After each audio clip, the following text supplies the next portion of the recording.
Picture this. You're sitting in a dark theater, the screen flickers to life, and there he is. That bald head gleaming under the lights, muscles coiled like a predator ready to strike. Jaw set in that signature grimace that says he's about to ruin someone's day. Jason Statham. The name alone conjures images of brutal fight scenes, high-octane car chases, and one-liners delivered with that distinctive British growl. But right now, in February 2026, Jason Statham is facing something he can't punch his way out of. A box office crisis that has Hollywood buzzing, a personal life under the microscope, and a career at a crossroads. What's really going on with the action icon? Stay with me, because what I'm about to reveal will shock you. Before we dive deep into the chaos surrounding Statham right now, let me paint you a picture of where it all began. Jason Statham wasn't always the unstoppable force you see on screen. Born in Shirebrook, Derbyshire, England, this man had a completely different life mapped out. You won't believe this, but before he was breaking bones on camera, he was breaking the surface of Olympic-level diving pools. That's right, Jason Statham was a competitive diver on the British national diving team. In 1992, he finished 12th in the World Championships. Imagine that. The guy who would go on to define modern action cinema was doing backflips off 10-meter platforms. But life had other plans. Statham found himself modeling for French Connection, just trying to make ends meet. He was a street vendor, a black market salesman, basically hustling to survive in London. Then came the moment that changed everything. Guy Ritchie, a young director with a vision, saw something in Statham. For his audition for Lock, Stock, and Two Smoking Barrels in 1998, Ritchie didn't ask him to read lines. He challenged him to impersonate an illegal street vendor and sell him fake jewelry. Statham, drawing from his real-life experience, nailed it. That raw authenticity, that edge of danger mixed with charm, that's what made him a star. From there, it was Snatch in 2000, The Transporter in 2002, and suddenly Jason Statham wasn't just an actor, he was a brand. The silent tough guy. The man who does his own stunts. The antidote to CGI-laden superhero movies. For over 2 decades, he's been delivering exactly what fans want: brutal, no-nonsense action. Now let's fast forward to right now, February 2026. And here's where things get interesting and troubling. January 30th, 2026. Jason Statham's latest film, Shelter, hits theaters. This is supposed to be another win for the Statham machine. Directed by Rick Romanois, the man behind Greenland, Shelter tells the story of Michael Mason, a former MI6 assassin living in isolation on a remote Scottish island. When he rescues a young girl from a violent storm, his past catches up with him, and he's forced to protect her from government elites and his former organization. Sounds like classic Statham, right? The retired killer pulled back into the game. The reluctant protector. The one-man army. But here's the problem. Nobody showed up to watch it. Shelter opened with just $5.5 million domestically.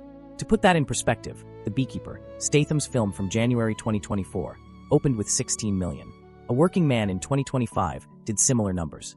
Shelter didn't just underperform, it crashed and burned. $5.5 million is Jason Statham's worst wide-release opening since 2008's In the Name of the King, which made $3 million.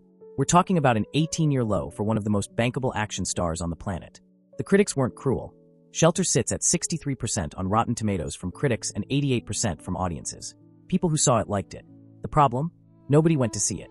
The film had a $50 million budget, and industry analysts estimate it needs to make $125 million worldwide just to break even. As of early February, it's made around $27 million globally. That's barely half its production budget, not even counting marketing costs. So what went wrong? The reviews praised Statham's restrained performance. Critics noted that when the film lets him be more than just a punching machine, he's genuinely compelling. There's real emotion in his scenes with young actress Bodhi Ray Brethnock, who plays the girl he protects. But here's the brutal truth that's emerging. Audiences might be getting tired of the formula. One reviewer put it perfectly. After The Working Man, which nearly broke their Statham loyalty, Shelter is better and more watchable, but it's painfully middle of the road. The action is competent, but forgettable. No set piece truly jumps off the screen. It's like watching someone go through the motions. And maybe that's the crisis Jason Statham is facing. He's become predictable. But wait, there's a plot twist in this story that you need to hear. While Shelter is drowning in North America, something extraordinary is happening in the Middle East and North Africa. The film opened at #1 across the MENA region with $2.2 million. In Saudi Arabia alone, almost 1 in 3 moviegoers chose to watch Shelter. It outperformed its opening in China, the UK, and delivered 40% of its US gross in that region alone. Front Row Filmed Entertainment, the distributor, declared Jason Statham the most bankable action star in the region with unrivaled box office power. This reveals something fascinating about Statham's career in 2026. While American audiences might be losing interest in his formula, international markets, particularly in the Middle East, can't get enough. His films consistently outperform genre peers and major studio releases in these territories. It's a reminder that Hollywood's vision of success isn't the whole picture. Jason Statham might be struggling domestically, but globally, he's still a king. Now, here's where the story gets even more complex. Because while Shelter is struggling, Jason Statham's future is packed with high-profile projects that could either revive his career or cement his decline. Let's talk about what's coming. First, there's Viva La Madness, and this one has people excited. Why? Because Jason Statham is reuniting with Guy Ritchie, the director who discovered him. This is their 6th collaboration, and it's based on J.J. Connolly's novel, which serves as a sequel to Layer Cake. Production is currently underway in London, and the cast is absolutely stacked. Vinnie Jones, Jason Isaacs, Babs Olyasamakin, Camila Mendes, Ben Foster, Johnny Lee Miller, and Latin Grammy winner Raul Alejandro making his film debut. This isn't just another Statham action movie. This is a return to his roots, the gritty British crime thrillers that made him famous. The story follows an anonymous drug dealer known as X, pulled back into the dangerous London underworld after hiding in the Caribbean. It's sex, scams, narcotics, dirty money, and Venezuelan cartels. It's Guy Ritchie doing what Guy Ritchie does best, and Statham is in his element. The significance of Viva La Madness can't be overstated. Jason Statham's best performances have always been in Guy Ritchie films. Think about it: Lock, Stock, and Two Smoking Barrels, Snatch, even 2021's Wrath of Man. When Ritchie directs Statham, he doesn't just use him as a meat hammer who solves problems with his fists. He lets him act. He lets him be funny, vulnerable, clever. If Shelter represents Statham's formula going stale, Viva La Madness could be the antidote, a reminder of what made him special in the first place. Black Bear is distributing domestically, and Amazon MGM Studios is handling most international territories. There's no release date yet, but with production happening now, we're likely looking at a 2027 release. The question is, will audiences still care by then? But that's not all. Let's talk about The Beekeeper 2, because this is where things get really interesting. The Beekeeper, released in January 2024, was a massive hit. It made $162.6 million worldwide on a $40 million budget. Audiences loved it, 91% on Rotten Tomatoes. It was absurd, over the top, and completely self-aware. Statham played Adam Clay, a retired assassin from a covert organization called the Beekeepers, basically a secret society that protects the hive by taking out threats to society. When his kind landlady falls victim to a phishing scam and commits suicide, Clay goes on a rampage of revenge that leads all the way to the top of a corrupt tech empire. The film worked because it embraced its own ridiculousness. It had puns. It had Statham literally saying lines like, "I'm going to smoke them out," while setting buildings on fire. It was John Wick meets corporate satire, and people ate it up. So naturally, a sequel was greenlit. Amazon MGM Studios paid over $50 million for global distribution rights. The Beekeeper 2 has been filmed. It wrapped production in late 2025. Director Timo Tjahjanto, who previously directed Nobody 2, is behind the camera this time, replacing David Ayer. The cast includes Jeremy Irons returning as Wallace Westwild, plus new additions like Yara Shahidi and MCU veteran Palm Clementif. Here's the crucial detail. Amazon MGM Studios has scheduled The Beekeeper 2 for January 15, 2027. That's the Martin Luther King Jr. holiday weekend, the exact same slot where the first film succeeded. They're betting that lightning can strike twice. The question is whether audiences will show up for another round of bee-themed carnage, or if the novelty has worn off. The director has teased that the sequel features unpredictable and colorful villains that feel like they came out of an anime or manga. That suggests they're doubling down on the over-the-top style. But here's the risk. Sequels to surprise hits often disappoint. The first Beekeeper worked partly because nobody expected it. Can a sequel recapture that magic? Or will it suffer the same fate as Shelter, a competent action movie that people just don't feel compelled to see? And we can't forget about Statham's other upcoming projects. There's Mutiny, directed by Jean-Francois Richet, set for August 2026. There's the long-awaited return to the Fast and Furious franchise. Statham is expected to reprise his role as Deckard Shaw in Fast 11, which is supposed to be the final installment. That's a huge deal because the Fast franchise is one of the few guaranteed global blockbusters left, and Statham's character has become a fan favorite. But here's what's hanging over all of this: the Shelter failure. Because it raises a question that Hollywood is now asking. Is Jason Statham's appeal fading? Has the market become oversaturated with his particular brand of action? Let me give you some context. In the last 2 years alone, Statham has released The Beekeeper, A Working Man, Meg 2 The Trench, Operation Fortune Ruse de Guerre, Fast X, and now Shelter. That's 6 major action films in about 24 months. And most of them follow the same template. Statham plays a highly skilled former operative or specialist who's forced to use his particular set of skills to protect someone or get revenge. The settings change, the villains change, but the core formula stays the same. Compare that to other action stars. Keanu Reeves spaces out his John Wick films and does other projects. Tom Cruise carefully curates his Mission Impossible releases. Even Dwayne Johnson, who used to flood the market, has pulled back. But Statham just keeps churning them out, and maybe audiences are reaching their limit. There's another factor at play here: the rise of streaming and superhero fatigue. People are more selective about what they'll pay to see in theaters. Mid-budget action movies, which used to be reliable performers, are struggling. Shelter cost $50 million. That's mid-budget territory. It's not cheap enough to be a scrappy underdog, but it's not expensive enough to feel like an event. And in today's market, if you're not an event, you're at risk. So where does this leave Jason Statham? Is this a temporary setback or the beginning of a decline? Here's my take, and pay attention because this is important. Jason Statham's career is at an inflection point. Shelter's failure is a warning sign, but it's not a death sentence. The international success shows he still has pull. The Beekeeper 2 could be a huge comeback if it delivers. And Viva La Madness could remind people why they fell in love with Statham in the first place. But he needs to be more selective. He needs to say no to generic scripts and yes to projects that challenge him. The reviews of Shelter consistently praised his performance when the film let him actually act. People want to see more of that. They want to see him do something different. Maybe a Guy Ritchie comedy. Maybe a dramatic role. Maybe even a villain turn in someone else's franchise. The worst thing Statham could do is keep playing it safe, keep doing the same retired killer character over and over. Because audiences are smarter than Hollywood gives them credit for, and they can smell when someone is phoning it in. Now, while Statham's professional life is in flux, his personal life has been making headlines for very different reasons. And this is where things get surprisingly wholesome. Jason Statham has been with model and actress Rosie Huntington-Whiteley since 2010. They met at a party in London, started dating, and got engaged in 2016. They have 2 children together, son Jack Oscar, born in June 2017, and daughter Isabella James, born in February 2022. The family moved from Los Angeles back to London in 2020.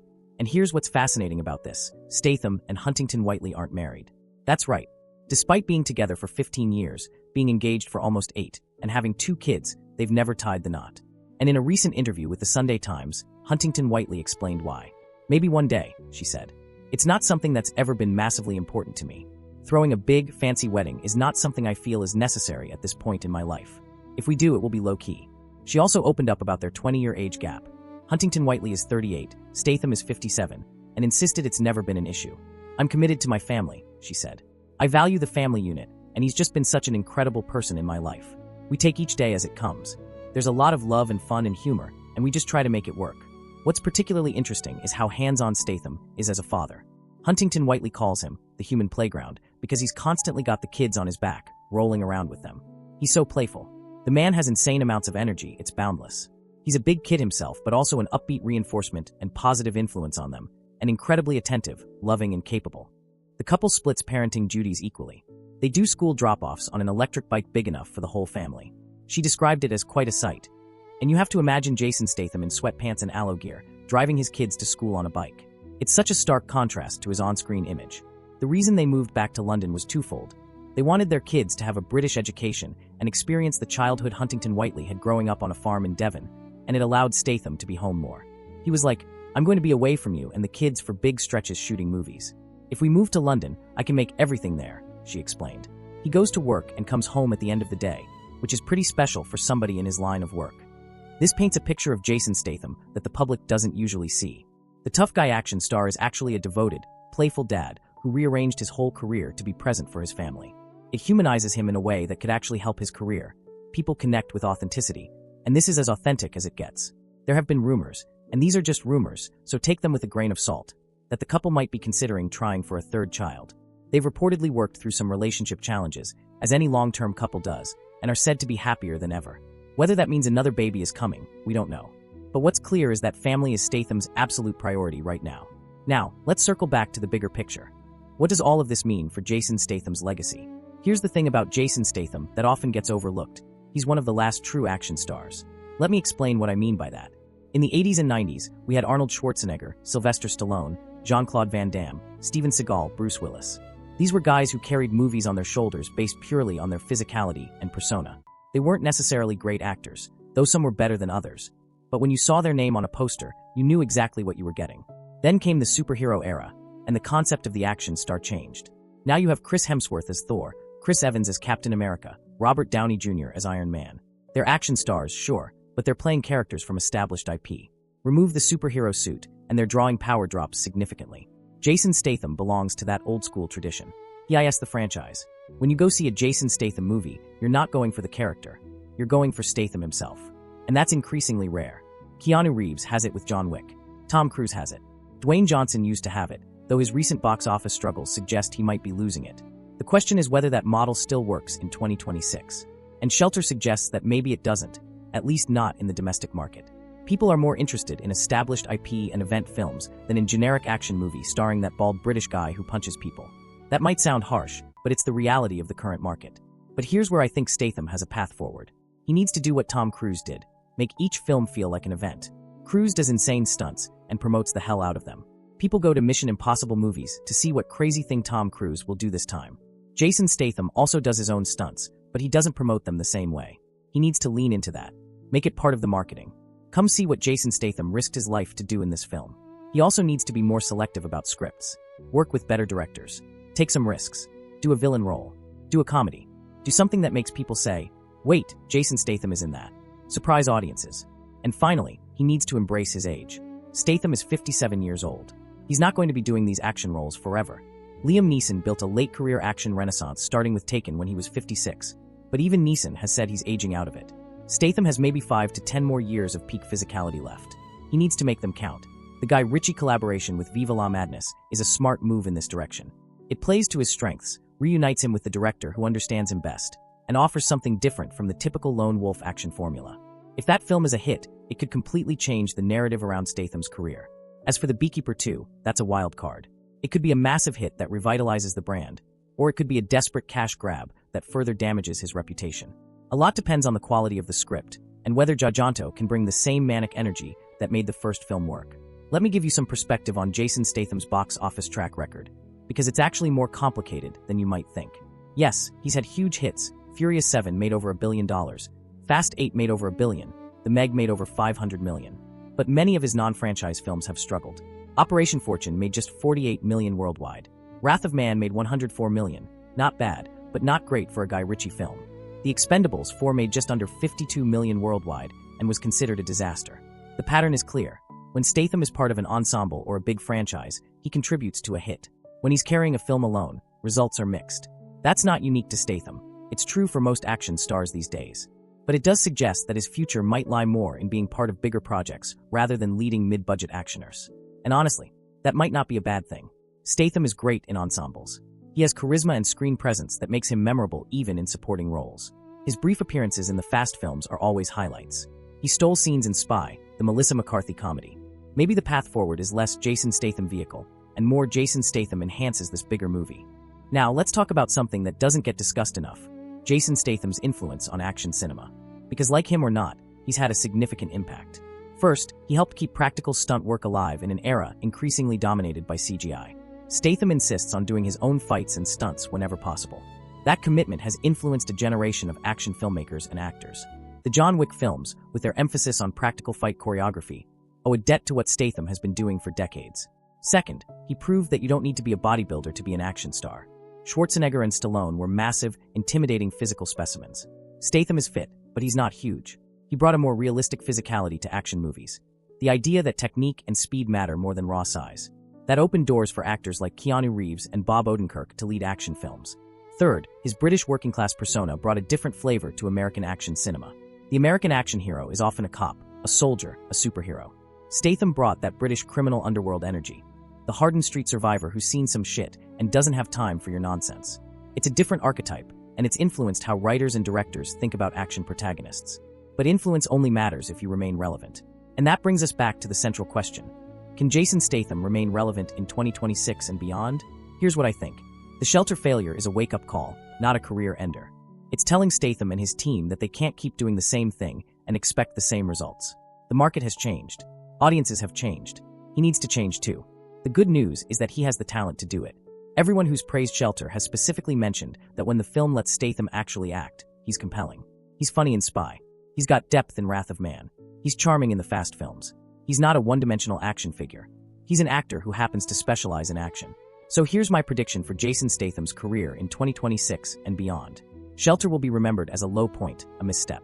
Viva La Madness will be a critical and commercial success that reminds people why they loved Statham in the first place.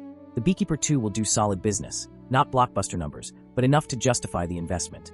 Fast 11 will give him a proper send-off in that franchise. And then, in a few years, when he's in his 60s, Jason Statham will transition. Maybe he becomes a character actor, taking supporting roles in bigger films. Maybe he becomes a mentor figure in action movies, passing the torch to younger stars. Maybe he pulls a Liam Neeson and finds a whole new niche. Or maybe, and this would be interesting, He moves behind the camera as a producer or director, using his decades of experience to shape the next generation of action cinema. One thing's for sure, Jason Statham is not done. The man who went from Olympic diver to street vendor to international action star has proven time and again that he can adapt and survive. This is just another challenge, another obstacle to overcome. And if his movies have taught us anything, it's that Jason Statham specializes in overcoming obstacles. But let me leave you with this thought. The real story here isn't just about box office numbers or upcoming movies. It's about the evolution of action cinema and our changing relationship with movie stars. We're living in a unique moment where the old Hollywood star system is dying, but hasn't quite died yet. Jason Statham represents that transition period. He's got one foot in the old world of pure movie stars and one foot in the new world of IP-driven franchises and streaming content. How he navigates this transition will determine not just his own legacy, but potentially the future of action stars as a whole. If he can find a way to remain relevant and reinvent himself, it provides a blueprint for others. If he can't, it's a warning sign that the era of the traditional action star is truly over. And that matters. Because for all the talk about superhero fatigue and franchise overload, there's something primal and appealing about watching a charismatic human being do incredible physical feats. Jason Statham at his best represents that. No superpowers, no high-tech armor, just skill, determination, and attitude. That's an archetype that resonates across cultures, which is why he's so successful internationally, even when the domestic market is lukewarm. So as we watch Jason Statham's career unfold in 2026, we're not just watching one man's journey. We're watching the evolution of action cinema itself. Will there still be room for the Jason Stathams of the world in 10 years? Will streaming completely change how these movies are made and distributed? Will international markets become even more important than domestic ones? These are big questions, and Shelter's failure, along with how Statham responds to it, will help provide answers. The next 2 years are crucial. Viva La Madness and The Beekeeper, too, need to deliver. If they do, Statham cements his status as a legend who successfully evolved with the times. If they don't, he becomes a cautionary tale about overstaying your welcome and refusing to change. My money's on Statham figuring it out. The guy who conned Guy Ritchie into giving him his first role by pretending to be a street vendor didn't get to where he is by luck. He's smart, he's adaptable, and he's surrounded by good people. From his fiancée Rosie to his producing partners to directors like Guy Ritchie who understand his strengths. But the clock is ticking, and the margin for error is shrinking. Every film matters more now. Every choice has bigger consequences. And somewhere in London, between school drop-offs on an electric bike and production meetings for Viva La Madness, Jason Statham is facing the biggest challenge of his career. Not a villain he can punch, not a conspiracy he can unravel, but the simple, terrifying question every artist faces. What's next? And that, my friends, is the real story of Jason Statham in 2026. Not the box office numbers, not the upcoming movies, but a man at a crossroads, trying to figure out how to stay relevant in an industry that's constantly changing. It's a human story disguised as a Hollywood story, and it's still being written. We'll all be watching to see how it ends.